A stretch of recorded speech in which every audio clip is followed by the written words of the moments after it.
아마 여러분 모두가 다 좋아하실 거라고 생각하는데요.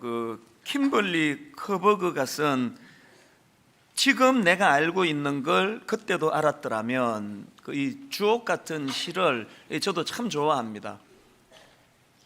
오늘은 이 시 일부를 제가 발췌해 가지고 읽어드리는 것으로 말씀을 시작하려고 하는데요. 지금 알고 있는 걸 그때도 알았더라면 내 가슴이 말하는 것에 더 자주 귀 기울였으리라. 다른 사람들이 나에 대해 말하는 것에는 신경 쓰지 않았으리라.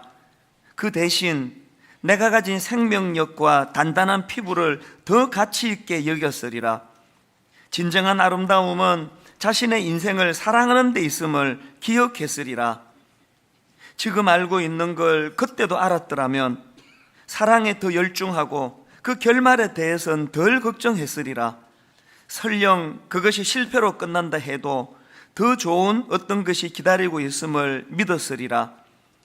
지금 알고 있는 걸 그때도 알았더라면 나는 어린아이처럼 행동하는 걸 두려워하지 않았으리라. 더 많은 용기를 가졌으리라. 지금 알고 있는 걸 그때도 알았더라면 모든 사람에게서 좋은 면을 발견하고 그것들을 그들과 함께 나눴으리라. 내가 만나는 사람을 신뢰하고 나 역시 누군가에게 신뢰할 만한 사람이 되었으리라. 저는 이 시를 읽을 때 일부러 지금 알고 있는 걸 그때도 알았더라면, 지금 알고 있는 걸 그때도 알았더라면 이걸 추임새처럼 제가 넣어가지고 이렇게 읽어보곤 하는데요. 제가 이 시를 읽으면은 마음에 공감이 되는 것이 저를 위시해서 모든 인생이 다 그러실 거예요. 지금 알게 된 이거를 조금만 더 젊은 시절에 알았더라면, 이걸 조금만 내가 빨리 알았더라면 내 인생이 이렇게 조급하진 않았을 텐데, 이런 회한이라 그럴까, 후회스러운 그런 것들이 참 많은 게 인생 아닙니까? 그런가 하면은 사실은요, 내가 지금 알고 있는 이걸 조금만 더 일찍 알았더라면 하는 회한이 많은 것도 사실이지만, 또 한편으로 보면 여전히 지금이라도 알아야 되는, 지금이라도 알면 좋은 걸 놓치고 모르는 경우가 얼마나 많습니까? 제가 최근에도 이 시를 프린트 해가지고 여러 차례 갖고 다니면서 읽고 또 생각도 하고 그러면서 불쑥 이런 생각이 들더라고요. 저에게 있어서 진짜 소중한 지식이 있다면 마스터 키라고 있지 않습니까? 신기하게도 이 키 하나만 갖고 있으면 그 건물 전체 문을 다 열 수 있는 그런 마스터 키가 있는데요, 내 인생에 있어서 이 지식만 알면, 이 지식이 내 인생에 마스터 키를 제공해 줘가지고 모든 필요한 지식을 다 알 수 있는 통로로 사용되는 그런 지식이 하나 있다면 그게 뭘까? 그런 생각을 해봤습니다. 그런 생각 해보셨습니까? 제가 이번에 그런 생각을 하면서 이 시를 쭉 읽다가 불쑥 제가 또 올려졌던 말씀이 오늘 본문 창세기 1장 1절 말씀이라는 겁니다. 태초에 하나님이 천지를 창조하시니라. 이 창세기 1장 1절의 지식을 내가 잘 이해하고 잘 안다는 거는, 이거는 나머지 모든 이 땅을 살아가는 데 필요한 지식을 얻는 데 도움이 되는 마스터 키가 될 수 있겠다. 그런 생각을 하면서 제가 창세기 1장 1절 2절 이 본문 말씀을 오늘 함께 좀 나눠봐야 되겠다, 그런 생각을 하게 됐는데요. 그러고 보면은 내 인생은 딱 둘로 구분이 되는 것 같습니다. 이 창세기 1장 1절 말씀이 내게서 지식으로, 참 지식으로 이해되던 전, 이해되기 시작한 이후, 이 둘로 내 인생이 구분되는 것 같아요. 이 창세기 1장 1절 말씀이 내 안에 잘 정리가 되고 나서 부족하지만 저도 다윗처럼 시편 23편 1절을 고백할 수 있는 인생이 됐거든요. 여호와는 나의 목자시니 내게 부족함이 없으리로다. 그래서 오늘 이 부분을 좀 살펴보려고 하는데요, 왜 창세기 1장 1절 태초에 하나님이 천지를 창조하시니라, 이 말씀이 이렇게 인생의 마스터 키가 될 수 있느냐, 왜 이 말씀을 이해하는 게 얽히고 설킨 그 복잡한 내 인생이 정리가 되는 그런 마스터 키 같은 역할을 할 수 있느냐, 이 부분을 제가 좀 설명을 드리려고 하는데요. 자, 바로 그 다음 나오는 창세기 1장 2절을 한번 보시겠습니까?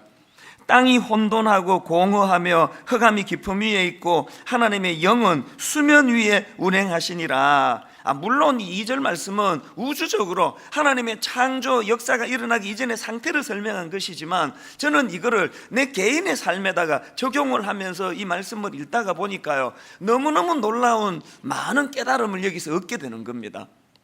자, 이 창세기 1장 2절에서 제가 발견하는 눈에 확 들어오는 단어 3개가 있는데, 하나는 혼돈, 그리고 또 하나는 공허, 그리고 또 하나는 흑암이라는 단어예요.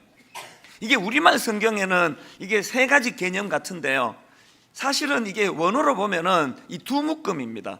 앞에 나오는 혼돈과 공허가 한 묶음이고요, 그 다음에 흑암이 또 다른 한 묶음입니다.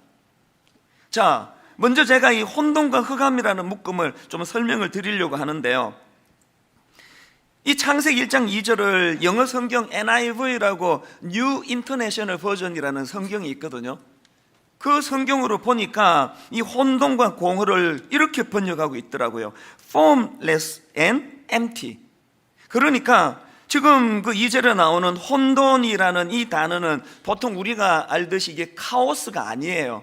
이거는 formless. 그러니까 이 여기 나오는 혼돈이라는 거는 이 폼이 만들어지기 이전의 상태, 비어있는 상태, 삭막한 상태, 이렇게 번역할 수 있는 그런 단어입니다. 원어로 보면 이 1장 2절에 나오는 혼돈이라는 단어가 욥기 12장 24절에도 나오는데요, 만민의 우두머리들의 총명을 빼앗으시고 그들을 길없는 거친 들에서 방황하게 하시며, 여기 나오는 거친 들이 원어로 보면 창세기 1장 2절에 나오는 이 혼돈과 같은 단어거든요. 그러니까 이 혼돈은 한마디로 말하면 광야 이미지예요. 아무것도 없는 상태, 이게 혼돈이고요. 그런가 하면 그 다음 나오는 공허는 영어 성경으로 보니까 그 empty라고 나오더라고 말씀드리지 않았습니까? 제가 이 공허가 영어에 empty라고 나와 있는 게 참 묘한 생각을 갖게 만든 게 뭐냐 하면, 공교롭게도 제가 이 부분을 살펴볼 그 즈음에 그 체리 힐이라는 분이 쓴 공허함이라는 책을 읽고 있었거든요. 그 책에 제가 참 그 불쑥 깨달은 하나가 뭐냐 하면은, 이게 미국 사람이 쓴 거다 보니까 이분이 이제 그 공허함에 대해서 설명을 하면서 이 공허한이라는 단어가 영어로 empty라는 걸 강조를 하는데, 이게 불쑥 제 마음에 굉장히 많은 생각을 하게 하는 거예요. 여러분이 공허하다는 게 이게 영어로 empty라고 하는 이거하고, 지금 하나님의 창조 이전의 그 상태가 혼돈과 공허하는데 이 공허가 empty라는 거하고, 이 두 연관성이 좀 느껴지는 거 아닙니까?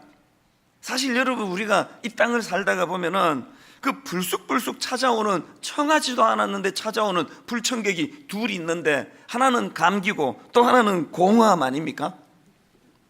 아까 1부 때 이게 빵 터져가지고 내가 이 감기 얘기를 계속 해야 되겠다 했더니, 다음 예배부터는 빼도록 하겠습니다. 감기는 없던 걸로 하고요. 이 공허함이라는 거, 이거는 불청객이에요. 불쑥불쑥 찾아와요. 그런데 여러분, 이 공허함이라는 감정은요, 그 인간 내면의 원초적인 목마름이기 때문에 우리가 애쓴다고 혹은 뭘 갖춘다고 사라지는 건 아니에요. 제가 목사가 돼서 참 좋은 것 중에 하나가요, 저는 여러 다양한 그 인생을 만날 수 있는 그런 참 특권인 것 같아요. 그래서 만약에 제가 목사가 안 됐으면요, 내 인생에 그 불쑥불쑥 찾아오는 공허함, 허무하고 허전하고 참 우울하고 이런 공허함이 찾아오는데, 제가 500명 중에 전교 490등을 했다고 치자고요. 그러면 뭐라고 오해하기 쉬운 거예요? 내가 공부를 못해가지고 날마다 이렇게 인생이 뻥 뚫린 것 같고 허무하다, 그렇게 오해할 수 있는 거 아닙니까? 제가 사업을 하는데 막 사업이 잘 안 돼가지고 너무너무 어렵고 막 그냥 너무 그것 때문에 힘들었다고 치면은, 내가 목사가 안 됐으면 내가 이게 사업을 잘 못해가지고 마음이 이렇게 허전하다고 오해할 수 있었을 것 같은데요, 목사가 되니까요 사업에 실패한 분도 만나고 막 지금 막 너무너무 사업이 잘 되는 그런 분들도 제가 만나고요, 또 500명 중에 490등 했던 성도도 만나고 전교 1등짜리도 또 여러 만나거든요. 제가 이 여러 부류의 성도들을 만나고 인생을 보면서 내가 깨달았던 게, 이거는 490등 하면 찾아오는 게 공허감이고 전교 1등 하면 없어지는 게 아니에요. 사업에 성공하면 없어지고 실패하면 찾아오는 게 공허감, MT가 아니고요, 이 공허함이라는 거는 원초적인 인간의 감정이에요. 모든 인생. 제가 들여다보니까 겉으로 보기에 성공했다고 생각하는 사람들일수록 공허감이 더 커 보이는, 이게 굉장히 독특한, 이건 분석이 잘 안 되는 겁니다. 제가 깨달은 게 뭐냐, 지금 창세기 1장 2절에서 하나님의 창조 역사가 일어나기 전의 상태가 바로 이 MT, 이 공허의 상태고, 또 인간이 청하지도 않은데 찾아오는 이 공허감이라는 게, 이게 영어로 empty라고 하는, 이거를 보면서 여러분, 불청객, 내 마음을 이렇게 공허하게 만드는, 허무하게 만드는 이 빈 이 자리는요, 인간의 노력으로 채워지지 않습니다. 저는 결혼이 늦어졌거든요. 막 계속 선보고 이래도 이상하게 참 저 같은 스타일을 별로 아가씨들이 안 좋아해가지고 결혼이 잘 안 되더라고요. 그래서 총각 때는 30대, 제가 33살 12월 달에 결혼하기까지 너무너무 마음이 허전하고 막 뻥 뚫려 있는 것 같아서 난 장가를 못 가서 그랬는 줄 알았습니다. 그리고 이제 뭐 억지로 이제 제가 어떻게 하다가 또 장가를 가게 됐는데요, 장가를 들어보니까 처음에는 좀 그게 없어지나 하더니 또 이 뻥 뚫린 그 공허한 빈자리는 안 메워져요. 저만 그런 거 아니죠? 우리 가정에 문제가 있어서 그런 거 아니라고 생각합니다. 또 애가 없을 때는요, 아이 집안에 뭐 애 울음소리가 없어가지고 그러려니 그런 생각을 했는데, 열심히 그냥 셋이나 낳아가지고, 그것도 막 엄청 부산한 애들을 셋이나 낳았는데도 여전히 이 허전한 빈자리, 공허한 빈자리는 안 메꾸어져요. 그래서 제가 깨달은 건요, 개척을 해가지고 교회 뭐 한 30명 모일 그때나 이렇게 성도들이 지금은 많아가지고 지금은 뭐 사람들에게 거의 뭐 치여 산다고 하는데, 여러분 이런 마음 아세요? 이렇게 큰 교회 목사인 제가요, 때때로 텅 빈 들판에 혼자 서 있는 것 같은 고독한 느낌을 가진다면 여러분 이거 믿으시겠습니까? 그래서 제가 내리는 결론은, 여러분 우리 마음에 있는 이 공허함, 영어가 empty라고 하는 게 참 잘된 번역이라고 생각을 해요. 이 빈자리는요, 인간의 그 무엇으로 채워지는 자리가 아니라 이거는 하나님으로 채워지는 자리라는 거예요. 그래서 창세기 1장 2절에 이 empty라는 단어가 나와 있는 게, 그것이 저에게 참 의미가 있다는 생각이 들고요. 그런가 하면은 이제 두 번째 묶음이 뭐라 그랬죠? 흑암.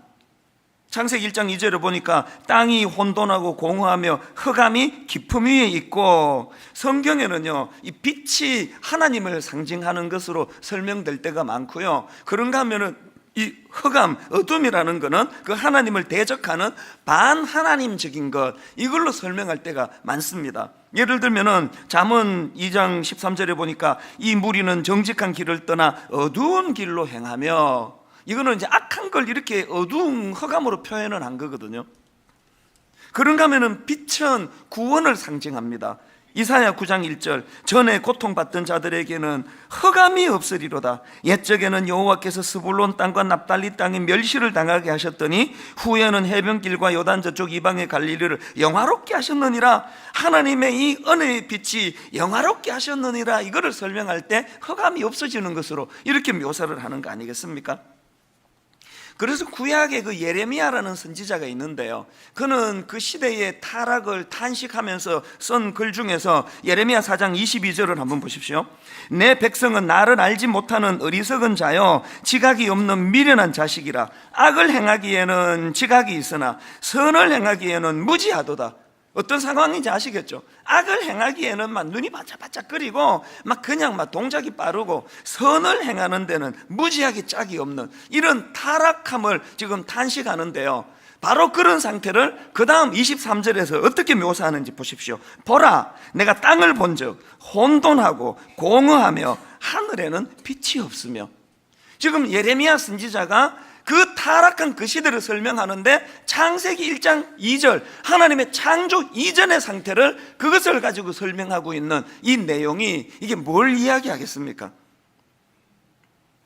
그래서 여러분 그 하나님에 대해서 잘 모르는 상태, 그리고 또 하나님을 잘 안다고 생각하지만 사실은 오늘 수많은 교회의 저 같은 목사나 예수 믿는 성도들이 부끄러운 자리에 빠지는 이런 영적으로 어두운 이 시대는요, 바로 그 내면에 겉으로는 하나님을 잘 안다고 하지만 사실은 하나님의 영향을 받지 않는 그 타락과 불신앙의 상태, 이게 바로 그런 사람의 내면이 하나님의 창조가 이루어지기 전의 상태인 혼돈과 공허와 흑암의 상태라는 겁니다.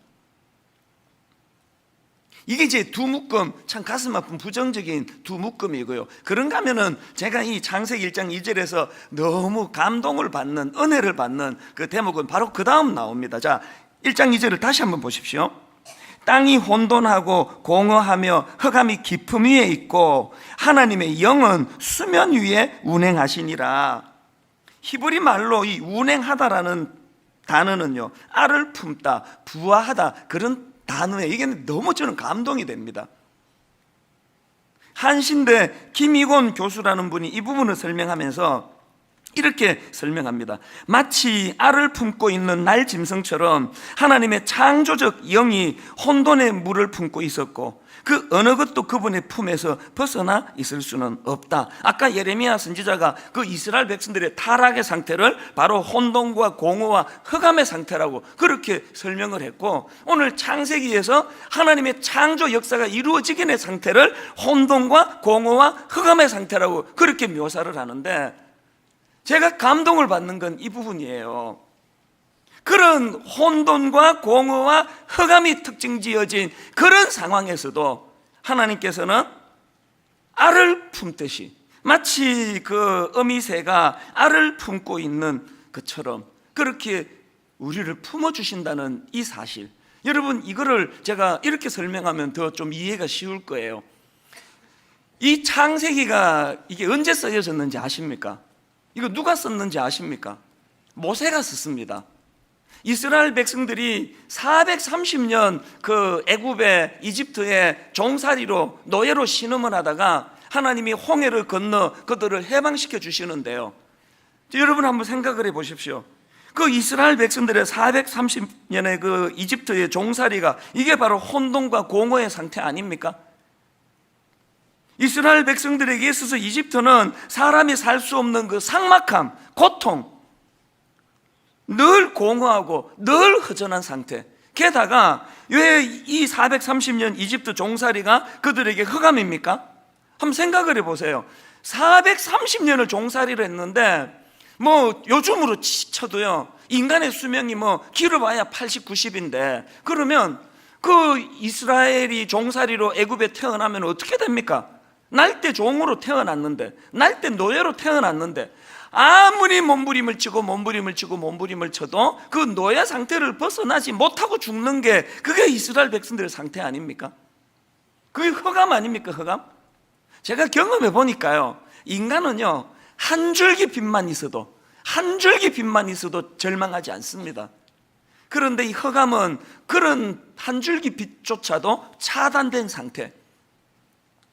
저는 이 창세기가 모세에 의해서 이런 배경으로 쓰여졌다는 그 내용을 묵상할 때마다 왜 제가 감동을 받는가, 은혜를 받는가 하면은요, 처음에 제가 미국으로 이민 갔을 때 뭐 우리 교회 성도님들 다 아시지만 20대 초반에 너무 철이 없어가지고 영어 공부 하나도 안 하고 미국으로 건너가가지고 한국에 대학교 2학년만 마치고 미국 대학으로 지금 공부를 해야 되는데 미국 대학을 뭐 졸업할 실력은 뭐 그 다음 문제고 입학할 실력이 안 나오니까 그 영어를 이렇게 못하면은 든든한 후견인이 있으셔가지고 막 돈 막 장학금 대주면서 그냥 랭귀지 스쿨부터 열심히 해라고 그렇게 해도 될까 말까 하는데 아버지는 돌아가셨고 학비 대줄 아버지는 안 계시고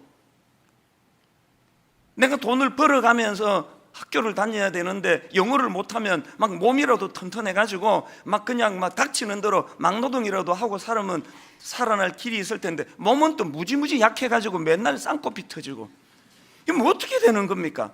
제가 오래전에 그 청소년 집회 가가지고 애들한테 이제 이거 설교하면서 얘들아 이런 상태인데 이거 뭐 어떡하면 좋겠니 그랬더니 그럼 맨 앞에 앉은 한 녀석이 죽어야 되겠네요 그래가지고 막 엄청 열받았던 기억이 나요 지금도.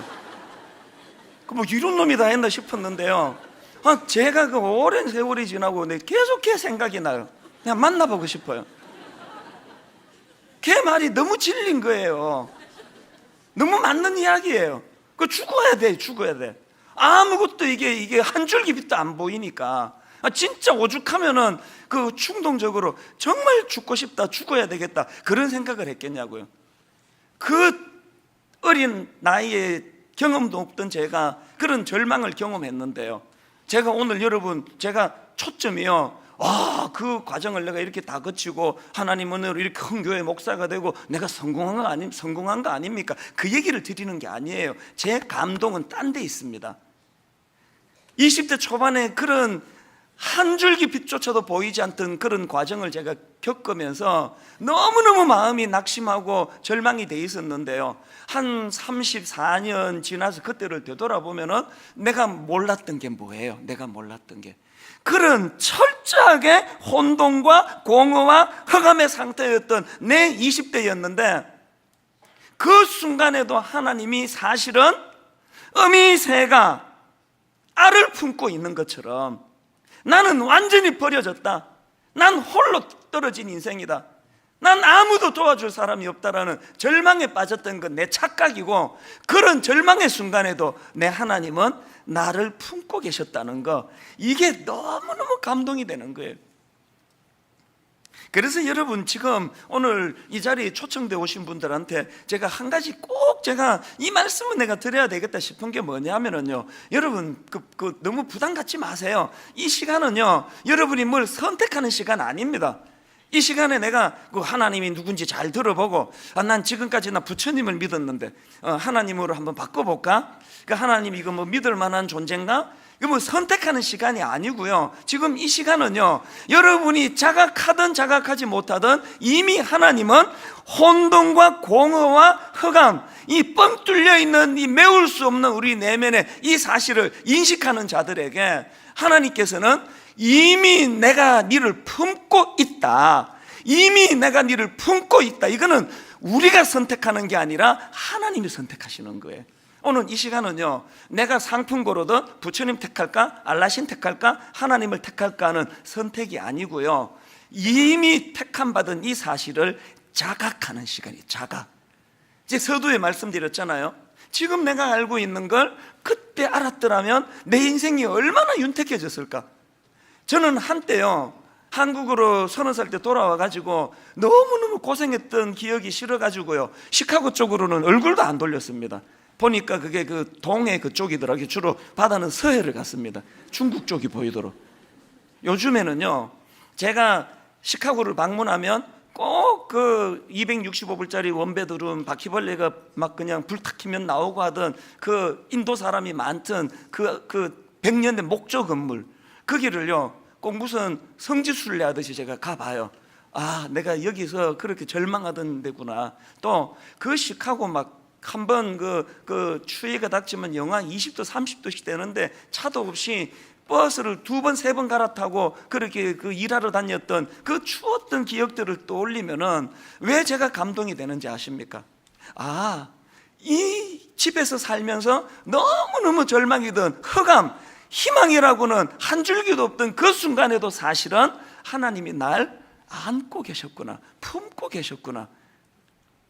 제가 왜 창세기 1장 1절이 마스터키가 되는지, 2절에서 말하는 이 혼돈과 공허와 흑암의 상태에서도 하나님은 마치 알을 품은 어미새처럼 우리를 품어주고 계신다는 이 사실을 오늘 성령님이 특별한 은혜를 초청되어 오신 분들에게 주셔서 이 사실이 자각되어지는 기적 같은 사건이 일어나게 되기를 바랍니다. 그래서 저는요 오늘 여기 초청되어 오신 분들한테 정말 딱 한 가지만 권면을 하라고 그러신다면요, 저는 이 권면을 드리고 싶어요. 여러분, 앞에서 말씀드렸잖아요. 이 공허함은 내가 메꿀 수 있는 게 아니에요. 돈 번다고 메워지는 거 아니고, 명예를 가진다고 메워지는 게 아니고, 막 예쁜 그런 여자 만나가지고 결혼한다고 메워지는 게 아니에요. 그래서 우리는 불청객, 죽을 때까지 맞이해야 돼요. 불쑥불쑥 찾아오는 공허감, 목마름, 이걸요, 피할 수 없으면 즐기라는 말이 있잖아요. 내게 찾아오는 이 불청객, 공허함이 찾아올 때마다 이걸 하나님 만나는 도구로 사용하자는 거예요. 이걸 목마름, 동경, 공허함, 그리고 안식과 행복을 찾아서, 이런 제목의 책에 보니까요, 이런 대목이 나오더라고요. 심리학자 제럴드 메이는 오랜 임상 경험을 통해 이런 결론을 내렸다. 마음이 외치는 소리에 20년 정도 귀를 기울여 보고 나서 내린 결론은 인간에게는 하나님을 향한 태생적 욕구가 있다는 것이다. 이 놀랍지 않습니까? 저 같은 목사가 한 말이 아니고요, 20년 연구한 심리학자가 한 이야기예요. 수많은 그런 목마른 사람들을 상담하고 면담하고 자기가 20년 그렇게 하고 내린 결론이 인간에게는 하나님을 향한 태생적 욕구가 있다는 거예요. 그래서 제가 우리 마음에 이 공허함, 목마름이 있을 때 이걸 하나님 찾는 도구로 이거를 활용하자는 게 바로 그 얘기예요. 저는 시를 좋아하기 때문에요, 여러분 고은 시인의 순간의 꽃이라는 그 제목의 시집이 있지 않습니까? 그 주옥 같은 그 문구들이 너무너무 많은데요, 그 중에 저는 이 문구를 제가 옮겨 적어가지고 들여다보는 문구가 하나 있는데요, 아마 여러분 다 아실 거예요. 노를 젓다가 노를 놓쳐버렸다. 비로소 넓은 물을 돌아다 보았다. 제 목소리는 이 감흥이 없어서 한 번 더 읽어드릴게요. 노를 젓다가 노를 놓쳐버렸다. 비로소 넓은 물을 돌아다 보았다. 여러분, 인생을 일엽편주라 그러지 않습니까? 일엽편주, 물 위에 떠다니는 작은 나뭇잎 같은 조각배. 우리의 무지가 뭡니까? 우리의 미련이. 태평양 바다로 치면 나뭇잎 같은 작은 조각배 하나, 이건 나 재산이라고, 이게 내 경력이라고, 그거 하나 올라타고 노저으면서 교만이 머리 꼭대기까지 올라가고 이 조각배 하나 타고 있으면서 온 우주를 다 갖춘 것처럼 그만을 떠는 게, 그게 우리 인간 아닙니까? 이 일엽편주, 이 작은 조각배 안에 노젓기를 하다가 이게 전부인 줄 알고 살다가 노를 놓쳐버렸더니, 쓰라리 실패 때문에 마음이 아팠더니 비로소 넓은 물이 보이는 거예요. 그리고 또 그 시집에 이런 내용도 있습니다. 내려갈 때 보았네, 올라갈 때 보지 못한 그 꽃. 너무너무 대한민국에 잘못 태어나가지고 경쟁사회, 막 국민학교 때부터 그냥 경쟁시키는 이 세상에서 잘못 태어나가지고 막 끊임없이 대학 입시, 취직, 결혼, 막 성공, 지금까지 목마르게 앞만 보고 그렇게 달려가느라고 우리가 놓쳐버린 인생의 아름다운 꽃들이 얼마나 많습니까? 그런데 여러분, 내려갈 때 보았네, 올라갈 때 보지 못한 그 꽃, 승승장구하고 잘 풀리고 모든 사람이 부러워하는 그 길은 껍데기는 화려하지만 사실은 진짜 중요한 것을 놓칠 때가 많은데, 쓰라린 아픔을 가지고 실패하며 그렇게 내리막길로 내려갈 때 보았네, 올라갈 때 보지 못한 그 꽃. 기왕에 여러분 인생에 그런 쓰라림이 있고 아픔이 있고 참 눈물을 피할 수가 없다면 우리 본능의 하나님으로 채워질 수밖에 없는 이 목마름을 하나님을 추구하고 찾는 도구로 활용하자는 그 이야기예요. 그래서 어거스틴이 이런 말을 했습니다. 인간은 자기를 창조한 하나님의 품 안에 들어가기 전까지는 결코 안식할 수 없다. 다시 한번 들어보세요. 인간은 자기를 창조한 하나님의 품 안에 들어가기 전까지는 결코 안식할 수 없다. 여러분, 우리 삶에서 경험되어지는 이 공허, 이 목마름, 이거 하나님 찾는 도구로 활용하자는 거 아닙니까? 제가 앞에서 그 불쑥불쑥 불청객처럼 찾아오는 이 공허함이라는 감정, 이게 영어로 empty라 그랬는데요, 그러니까 여러분, 영어 단어 empty의 부정적인 측면이 공허함이라고 한다면요, 저는 예수 그리스도의 십자가를 통하여 창세기 1장 1절에 마스터 키를 받고 나니까 이 단어 empty가 공으로 흐르는 게 아니라 저는 이게 긍정적인 측면, 비어 있다는 건 얼마나 아름다운 거예요. 이 비어 있는 이 공허한 내 마음을 채워주실 하나님의 은사, 하나님의 신령한 선물, 그 아름다운 것들에 대한 기대감, 그 아름다운 것들을 갈망하는 마음, 소망하는 것, 예수 믿고 내가 진짜 좋아진 건요, 사람들은 그 세월 가는 걸 자꾸 아깝다 그러는데요, 저는요 인생의 수학 공식이 하나 있습니다. 20대 때보다 30대가 더 윤택하고, 30대 때보다 40대가 더 아름답고, 40대 때보다 지금 50대가, 저는 매일이 내 인생의 가장 전성기예요. 그러니까 내 60대가 너무너무 기대가 되는 거예요. 내 60대는 얼마나 아름답겠습니까? 내 70대는 얼마나 윤택하겠습니까? empty가, 하나님이 없는 empty는 흠으로 흘러가는데, 십자가로 하나님이 계시는 empty는 기대감으로, 지금 채워지지 않은 거 언제 채워질까? 언제 완성이 될까? 그래서 저는 시편 42편 1절이요, 하나님이여 사슴이 시냇물을 찾기에 갈급함같이 내 영혼이 주를 찾기에 갈급하니이다. 여러분, 인생의 empty, 인생의 목마름을 느낄 때마다 이렇게 노래할 수만 있다면, 저는 1990년 제가 30살이 되던 해에 미국 조그만한 비즈니스 하던 거 다 내려놓고 가족들이 다 미국에 사시는데 다 멀리하고 저 혼자만 여기 경기도 용인 양지에 어느 산중턱에 신학교가 있었습니다. 다 내려놓고 신학교로 들어갔던 그 해에 이 시편 42편 1절을 가지고 만든 찬양이요, 목마른 사슴 시냇물을 찾아 헤매듯이. 지난주 보니까 제가 부르는 것보다 같이 부르는 게 훨씬 은혜로워가지고 우리 오늘도 같이 한번 이 찬양을 불러보시면 좋겠습니다. 목마른 사슴 시냇물을 찾아 헤매이듯이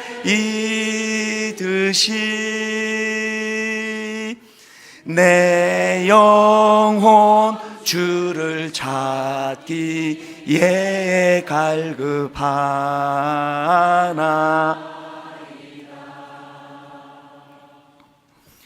주님만이 나의 힘, 나의 방패, 나의 참 소망, 나의 몸 정성 다 바쳐서 주님 경배합니다.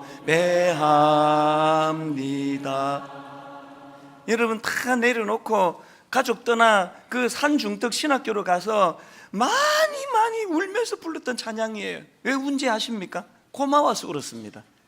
다 내려놨는데, 사랑하는 가족을 떠났는데, 한 번도 경험해보지 못한 서울 생활을 내가 처음 하고 있는데, 그 산중턱에 신학교가 있는데, 이 역설도 이런 역설이 없는 거예요. 분명히 비웠는데, 분명히 내려놨는데, 움켜질 때 채울 수 없었던 이 허전한 공허한 빈 마음이 가득가득 메워지면서 너무 기쁘고 너무 감사하고 너무 행복하고, 오늘 제가 이 알량한 몇 가지 한 30분 알량한 이 좁은 소견으로 몇 마디 던져서 하나님을 만날 수 있는 그분이 아닙니다. 이론이 아닙니다. 사건이거든요.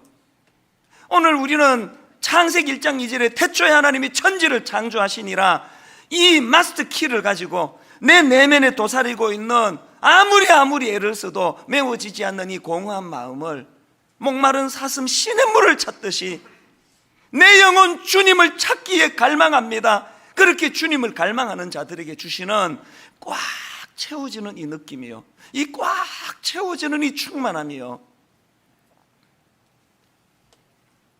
요 바로 며칠 전인데요, 제가 새벽에 일어나가지고, 저는 한 새벽에 한 3시 정도면 일어나거든요.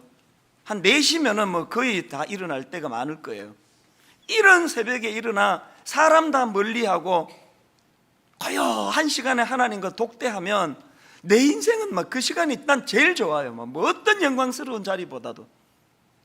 최근에도 그 새벽에 일어나가지고 오늘 나의 삶에 계시는 예수라는 그 책을 읽는데 그 앞부분에서 막 너무너무 감동이 되는 거예요.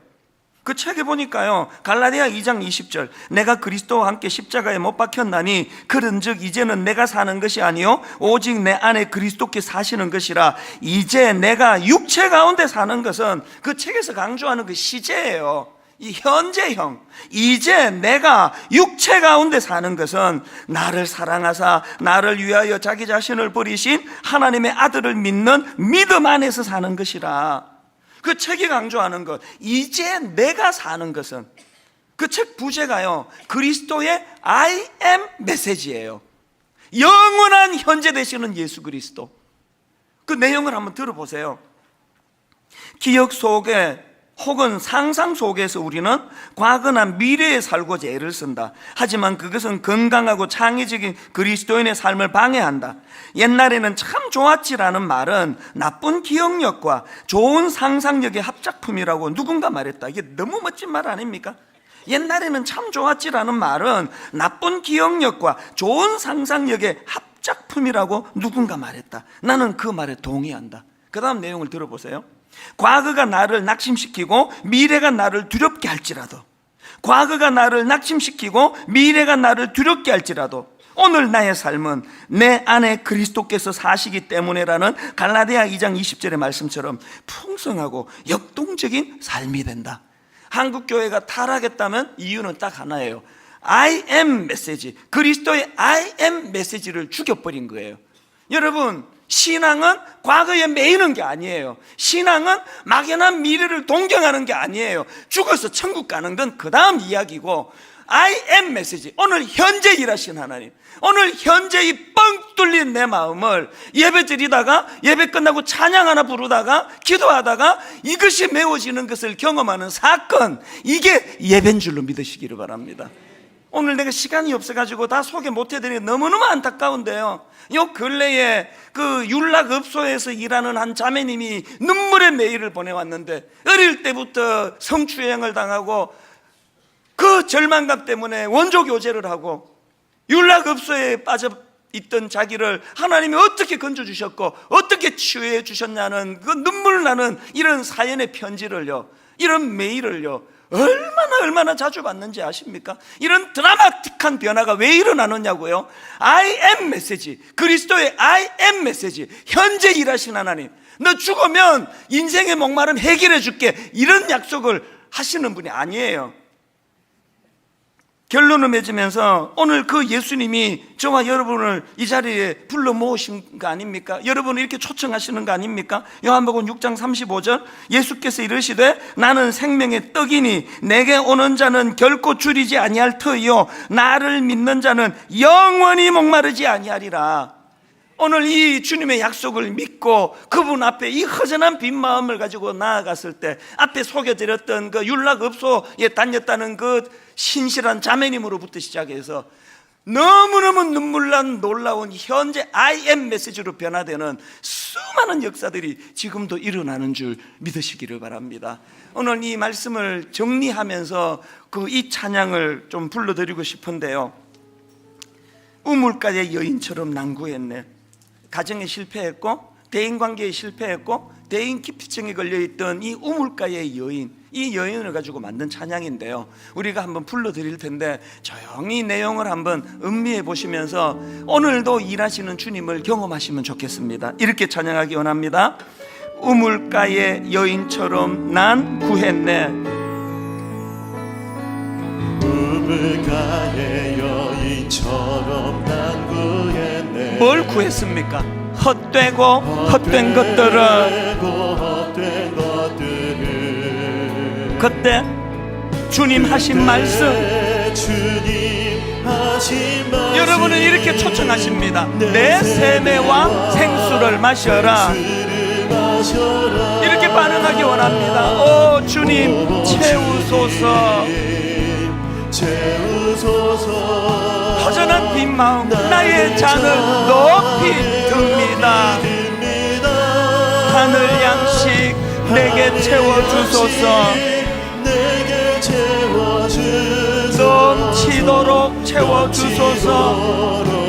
채워주소서. 오 주님 채우소서. 주님 채우소서. 나의 잔을 높이 듭니다. 높이 듭니다. 하늘 양식 내게 채워주소서. 내게 채워주소서. 넘치도록 채워주소서. 채워주소서. 우리 다시 한번 이 찬양 부르기 원하는데요, 저는 다시 한번 촉구합니다. 여러분, 이 시간은 뭘 선택하는 시간이 아니에요. 긴장을 다 내려놓으세요. 뭘 선택하려고 막 머리를 굴리는 시간이 아니고 정반대입니다. 편안하게 어미새가 알을 품고 있듯 우리를 품어주시는 그 하나님을 인식하는 시간이거든요. 내가 그때 알고 있던 그 지식, 지금 알고 있는 이걸 그때 알았더라면 이건 저의 후회예요. 오늘 여기 창세기 1장 1절 지금이라도 알면, 지금이라도 이 사실을 인식하게 되면, 아버지 내 심령에 2절에 나오는 혼돈과 공허와 흑암의 문제가 해결이 될 수 있다면, 그리고 I am 메시지로 다가오시는 그 예수님이라는 분이 우리를 초청하신다면 거절할 이유가 없는 거 아닙니까? 우리 2절 3절 찬양을 다시 한번 불러드릴 동안에 여러분, 올라갈 때 못 본 거 내려갈 때 보았다, 그 아름다운 꽃.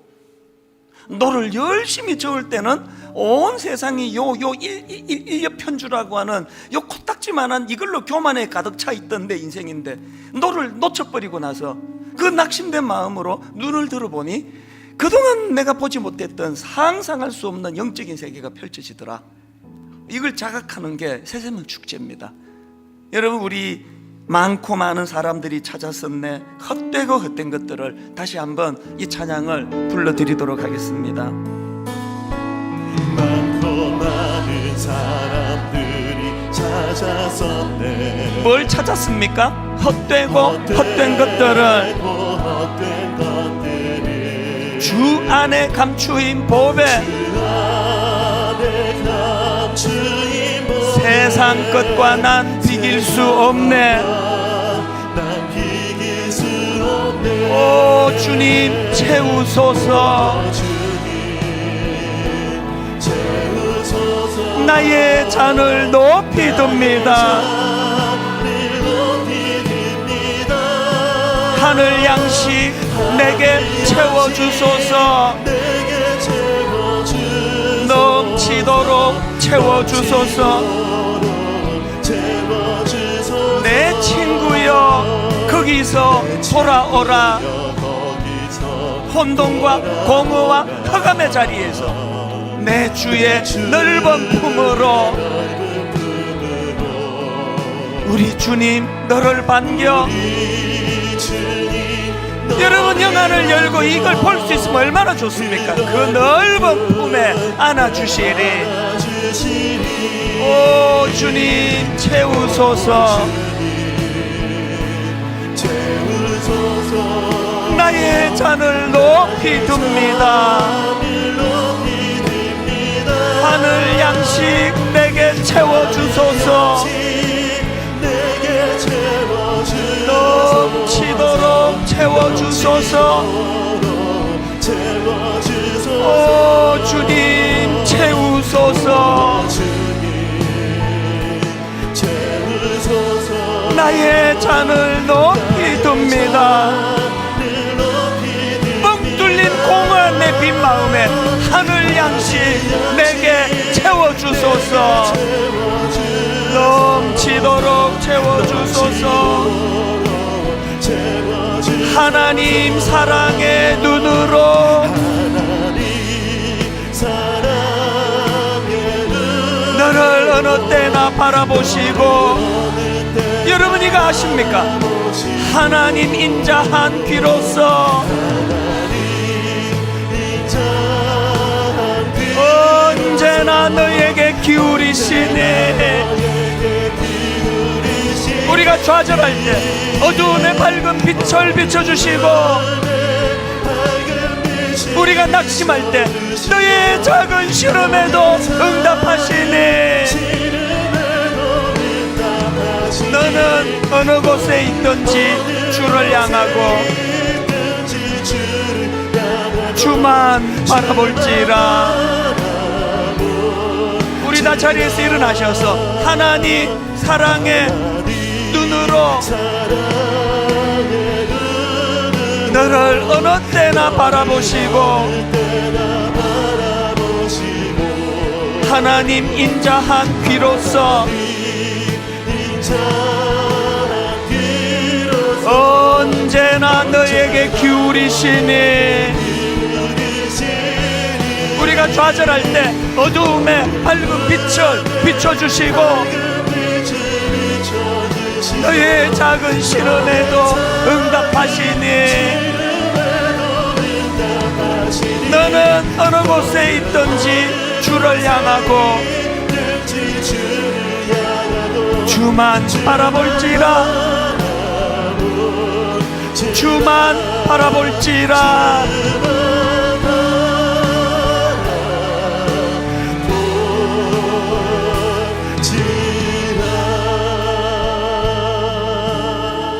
고마우신 하나님 아버지, 내버려 두셨다면 영원히 뻥 뚫린 이 마음이 메워지지 않아 그렇게 목마르게 성공을 향하여 출세를 향하여 그렇게 사람들이 부러워하는 그 자리를 향하여 끝간데 없이 달려가지만 또 그것을 이루어도 보지만 여전히 메꾸어지지 않는 이 빈 마음, 공허함, MT의 자리 때문에 시간이 가면 갈수록 공허하고 두렵고 불안하고 아버지 이런 허무한 인생을 살 뻔한 저희들인데 아버지 그런 공허한 상황에서도 어미새가 우리를 품어주시고 오늘 아버지 이곳에 우리를 불러주셔서 그 사실을 호소하며 깨우쳐 주시는 것 감사드립니다. 오늘 여기 초청되어 오신 귀한 주님의 자녀들 손님들에게 오늘 이 사실이 자각되어지는 사건이 경험되는 그런 예배가 되도록 인도하여 주시옵소서. 초청되어 오신 분들 심령에 은혜 주셔서 이번 한 주 내내 배우지 않은 신령한 노래, 내가 알지 못하는 아름다운 멜로디가 혼미한 내 인생에 아버지 울려 퍼지는 그런 복된 한 주간이 되도록 인도하여 주시옵소서.